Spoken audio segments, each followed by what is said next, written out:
Support for the Legislative Gazette comes from New York State United Teachers, working to support students, educators, and public schools as the center of their communities through the Public Schools Unite Us initiative.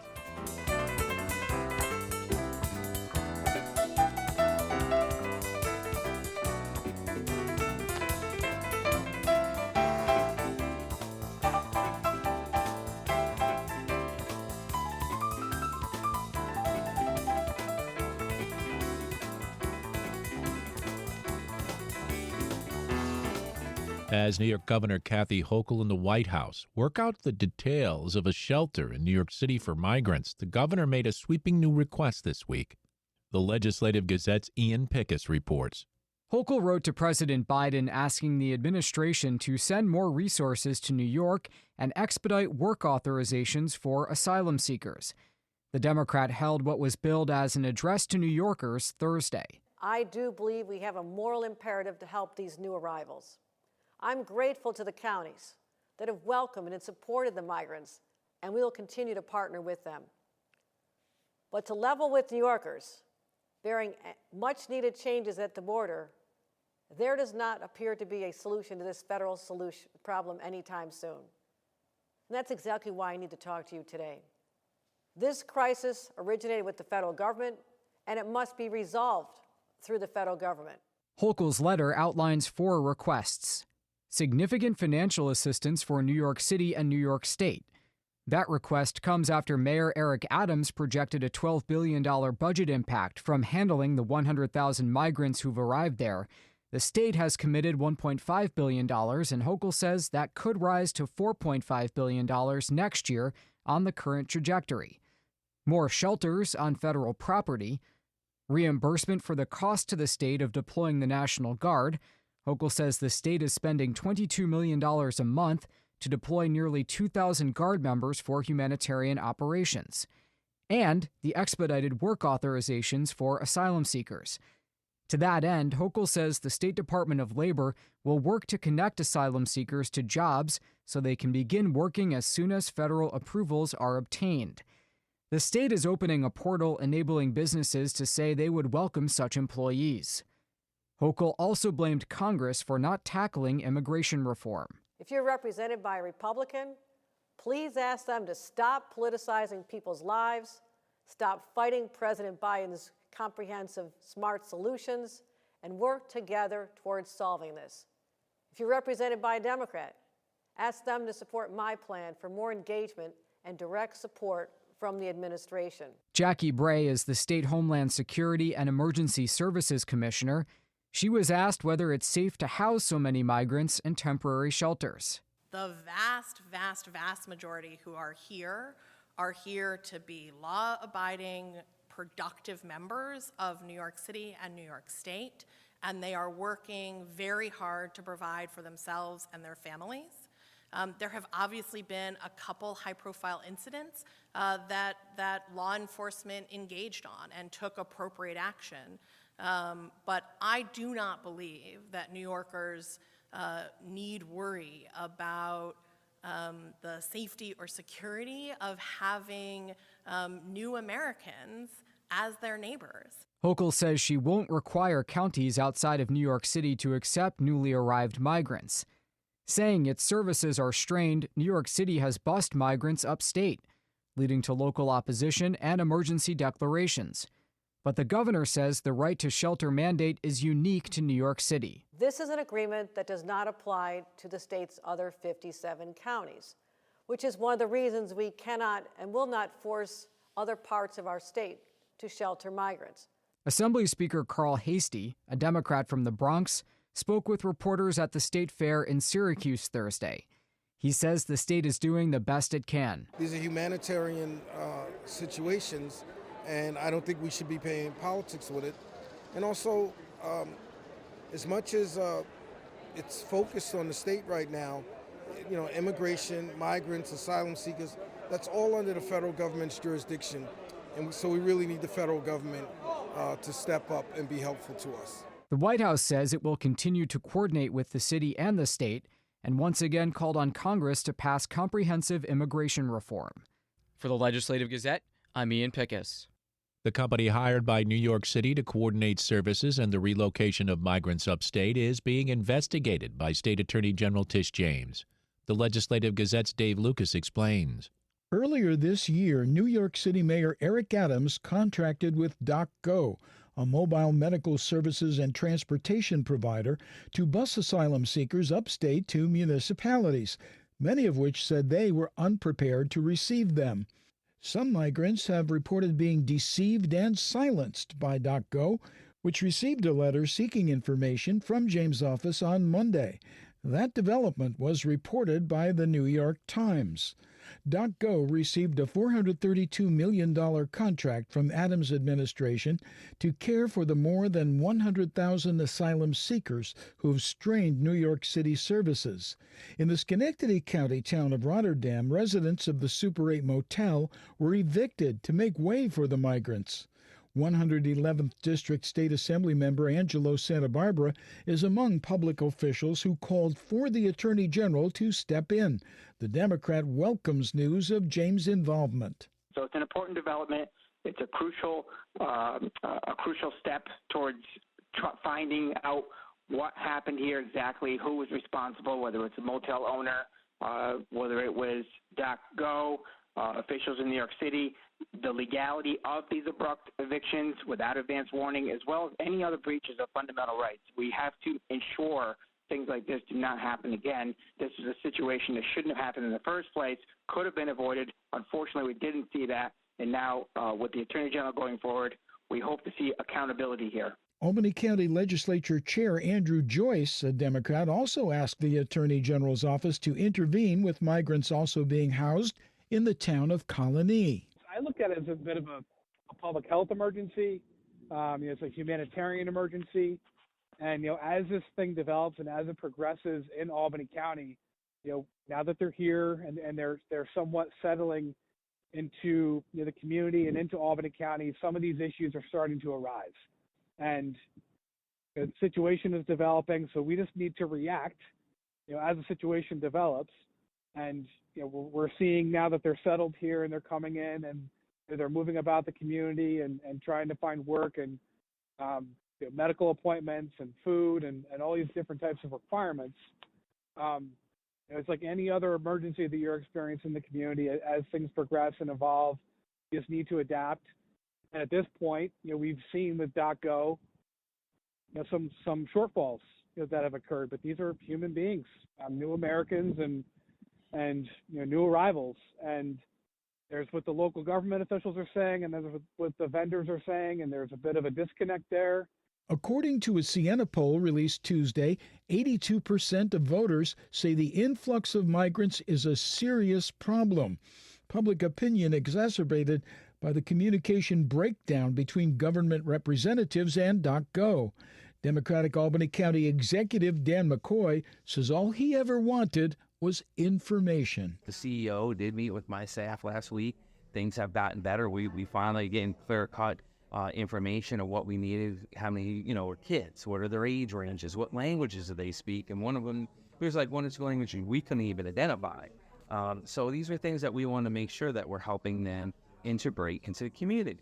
So, it was alarming. And we raised at that press conference, and I did reach out to the Attorney General's office to investigate the contract, to look at it and make sure we're holding them accountable. In the Capital Region, DocGo representatives have attempted to prevent the migrants from speaking with WAMC News. DocGo responded to a request for comment by email, writing in part it looks forward to working with the AG's office in the same manner and providing the requested information expeditiously. For the Legislative Gazette, I'm Dave Lucas.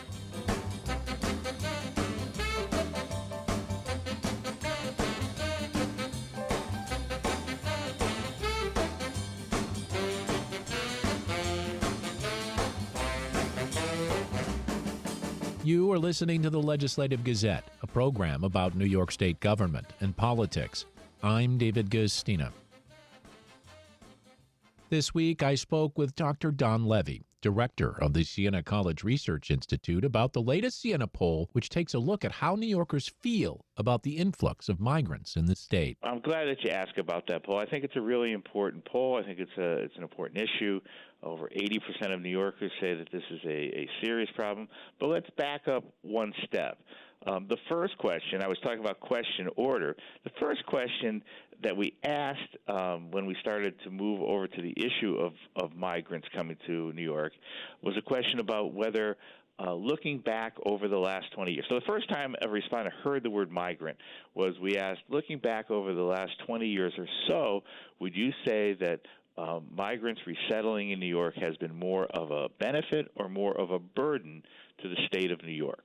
So we wanted to invite people to take a longer-term perspective. What we found was a decided plurality. 46% of all New Yorkers feel as though the migrant resettlement over the past 20 years has been more of a burden, only 32% that it has been more of a benefit. Democrats, plurality of Democrats think it's a benefit, but Republicans overwhelmingly, 67-14, say it has been a burden. Our friends and neighbors here in upstate, more of a burden at the rate of 45%, benefit 28%. I bring that up because in another series of polls that we have done where we invite CEOs of New York State companies to talk about the workforce, we have repeatedly found, for example, that while 40% of New York CEOs say they're looking for workers, only 14% believe that there is an ample supply of workers trained and ready to come fill the jobs that they have available.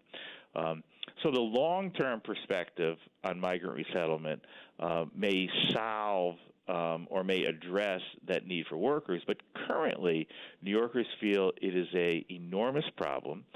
And right now, when asked to look back over 20 years, a plurality, nearly half of all New Yorkers, nearly half of upstaters are inclined to say that migrant resettlement here in New York or here in upstate has been far more of a burden than it has been a benefit. When we asked, would you rather accept and assimilate migrants to the state of New York, or do you think New Yorkers have done enough and should now work to slow the rate of migrant resettlement? They're even more. 58% of New Yorkers say, you know what, I think we've done enough. We have to slow the rate at which migrants are coming to New York. Only 36% say we should continue to accept and assimilate. So at present, the degree to which we're having a problem with the influx of migrants has certainly penetrated public opinion, and there is a sense that at this point in time, New Yorkers say we've got to slow. In terms of who's doing the best job right now of dealing with the migrant influx, the migrant crisis, public opinion is very negative on all our major leaders. Adams, Governor Hochul, we see large percentages saying that they don't think that either the mayor or the governor are doing a good job. Even more so, by nearly 2-1, New Yorkers feel that the Biden administration is doing no better than a fair, if not poor job. The only major figures that New Yorkers feel are doing a so-so job are their local elected officials, which of course varies by community. So at this point in time, New Yorkers clearly feel as though something's got to be done. And the sense right now is that we should slow the migrant relocation here, even though our corporate leaders may very well be saying that in the long run, they need more people in order to fill the jobs that they currently have available. There's one question here that we're really not getting at. I think we're hinting around at it, but let me ask you this. When you're asking them these questions, for example, more than 3/4 of Republicans and 60% of independents say New Yorkers have done enough and must now slow the flow of migrants to the state rather than accept and help assimilate. Why? Yeah, I mean, we're certainly not asking the why question. I mean, that's left to you and to I to interpret. I think that one insight is that we have tracked for quite a while a couple of things. One is the issue of crime in New York. And New Yorkers have for quite some time now felt as though crime is a serious problem. There may very well be some whose opinion is that there is some sort of connection between influx of migrants and some degree of crime potentiality. Especially, I think, when you cite the Republican Party as being in that 60% and the rhetoric coming out of the political party itself. I think you're absolutely right. I mean, the migrant issue has been politicized. Certainly, many politicians will tie it to the events at the southern border, various actions taken by the governor of Texas, by the governor of Florida, and so this has been a heavily politicized issue. And we were concerned in the poll that as soon as we said the word migrant, even though the first time we introduced it was we were asking people to think back over the last 20 years, that as soon as you heard the word migrant, it activated the political sentiment. And I think when you look at the crosstabs, that is a legitimate interpretation of what took place there. The other thing that I'll mention is the general sense of how we're doing as a state, how we're doing as a country. You know, is this state on the right track, or is it headed in the wrong direction? And it's a number that you gloss over, but it says a lot. Right now, most recently here in New York, only 40% think that the state's on the right track. Nearly half, 48%, 75% of Republicans, 62% of independents say we're in the wrong direction. Well, what does that mean? That means that people are concerned about their lives, their future, their level of opportunity, their economic well-being, and they don't feel as though our leadership is doing an adequate job of addressing the state's problems in a way that will make their life better. And when they turn on the news, they listen to reports, and they hear about thousands of migrants suddenly coming to the state of New York who are desperately in need, but many New Yorkers feel as though they have needs and that the state, that current events are not adequately addressing their needs, perhaps. So how can we absorb this other group of people? And perhaps, in addition to the politicization of the issue, there's a little bit of there isn't enough to take care of these people at this point, despite the sentiment of many to give me your tired, give me your poor. But at this point, a majority of New Yorkers are saying, not now.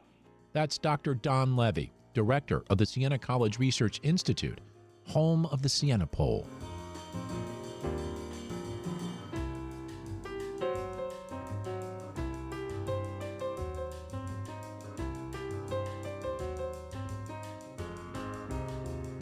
You are listening to the Legislative Gazette, a program about New York State government and politics. I'm David Gustina.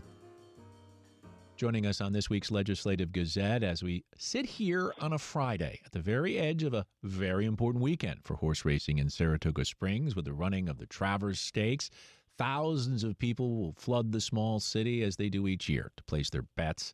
Saratoga officials say without the horse racing industry, Saratoga couldn't be the upscale city that it has become. However, not everyone supports the horse racing industry or the races in Saratoga. Enter Patrick Battuello, founder of Horse Racing Wrongs, a 5013C nonprofit committed to ending what they call the cruel and deadly horse racing industry in the United States. In fact, horse racing's new federal authority says it's now investigating this summer's equine fatalities at Saratoga Racecourse, where so far 13 horses have died. Welcome back to the Legislative Gazette, Patrick Battuello. Thank you, David. It's worth reminding people, I think, Patrick, because we have spoken before on this program, about how you came to form such an organization. Well, actually, I was writing in an animal rights blog for the Times-Union going back to 2013. And when I started researching horse racing, I found there was a dearth of information on the racing industry, specifically how many horses were dying and the other attendant cruelties. And second, there was no organization in the country taking this industry on. So I felt like there was a major void in the animal rights community. And so we started Horse Racing Wrongs, and we've grown by leaps and bounds since.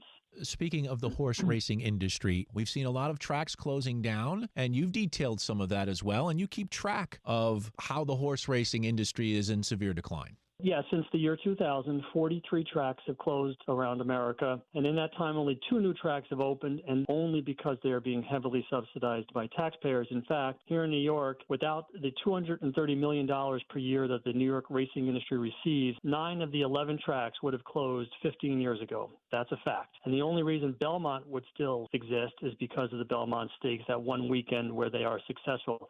The only self-sufficient racetrack in New York is Saratoga. And across the country, there are maybe 5 or 6 tracks in addition to Saratoga that are truly successful on their own. This is an industry that is in steep decline. All the metrics are down some 50% of what they were just 20, 30 years ago, including the full crop, which is the number of new thoroughbreds registered to race each year. It's down to 17,000, where it was 40,000 maybe 25 years ago. The younger generations are not interested. That's twofold. One, because there is more competition for the gambling dollar. But second, there are changing sensibilities.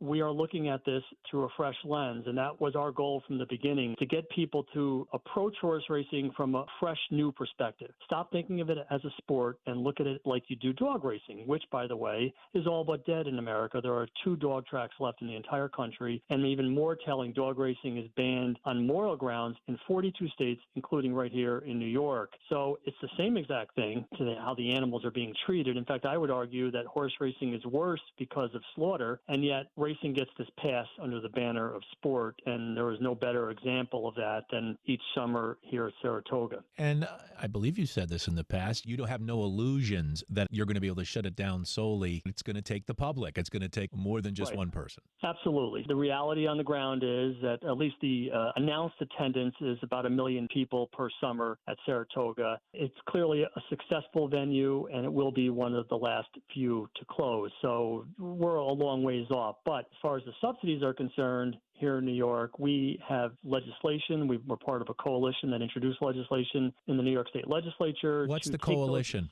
It's End Horse Racing Subsidies Coalition. It's a broad coalition with animal advocacy groups, but also education groups. Because remember, all this money that the racing industry is receiving, $230 million per year, comes at the expense of education. School children are being cheated out of $1 billion every 4 years to prop up this declining industry. Since 1978, attendance at Belmont Park is down 88%. Attendance at Aqueduct is down 94%. So again, the only successful track is Saratoga. That's it. And Saratoga does benefit from those subsidies under the NYRA umbrella. That's those 3 tracks. And so the casino at Aqueduct helps prop up Saratoga Racecourse to a certain extent. In fact, 75% of the industry is being propped up by taxpayer money. Yeah, well, let's talk about the horses for a moment, because we hear these comments all the time from people in the industry. Oh, we treat the horses so very well. And we also see many reports about owners who drug their horses and get caught. And we know about how they're taken from city to city on the racing circuit and what that means. Can you fill us in more clearly on how the horses are treated? Because in New York State government, they are listed in the ag and markets sector. They're treated as products. They're legal property, chattel by definition. So you mentioned drugging. The drugging and doping is the least of the wrongs regarding horse racing, and that's the problem. But the abuse and the cruelty starts almost immediately. These horses are stripped from their mothers and herds as mere babies. They are then broken, which is an industry term meaning to be made pliant and submissive, and then they are thrust into the system. From there, so a horse doesn't mature until 6. Racehorses are typically put into this intensive grinding at 18 months, long before their bodies are fully mature. And that's the primary reason that they die in such shocking and appalling numbers, is they're racing on unformed skeletons with unformed bodies. But Patrick, devil's advocate here, aren't they born to race? Don't they love to race? Yeah, that's the industry line, that they're born to race and they love to compete, and it's all nonsense. So it's a great question, David. Perhaps the worst of it that we do to these horses as a society is we lock them in tiny 12 by 12 stalls for over 23 hours a day. So these are naturally social herd animals, horses, and they are locked in these stalls. And we see the same stereotypies that we used to see with the ringland elephants, the bobbing, the weaving for the horses, the kicking and the digging, and even self-mutilation. These are clear and unequivocal signs of mental and emotional duress that these animals are enduring. And that's something that will never change, because these are assets, as you mentioned, and they will never allow these horses to roam free in an open pasture with other horses and just be a horse, because they need to protect that investment. But that's the cruelty. It's day in and day out. It's over 23 hours a day. They're locked in intensive solitary confinement. as you mentioned, they're commodified. They're classified as property, legal property. So typically these racehorses will change hands multiple times, leading to things like 90% of active racehorses suffering from chronic ulcers. And in states that give me full necropsy reports like Kentucky, California, Maryland, I see time and again 4, 3, even 2-year-old horses, adolescents, all dying with chronic conditions like osteoarthritis and degenerative joint disease. That's not why they died, mind you, but the necropsy noted that sometimes they have it in all 4 limbs, chronic osteoarthritis. So that just speaks to that intensive, unremitting grinding of those bodies. And it happens everywhere, not just at the cheap tracks, but of course at Saratoga too. And then one other thing I'd like to point out, last summer we were protesting at Saratoga and a professional photographer was there taking shots of us out front, and she was friendly to our cause, and she said, I'm going into the track, I was going to take some pictures of the patrons. Is there anything you'd like us to look for? And Nicole, my partner, said, could you take shots of the horses' heads and all the paraphernalia that they have on them? And she did. And they were powerful images. And, of course, I'm seeing abuse, the chains and the straps, and then, of course, the bits.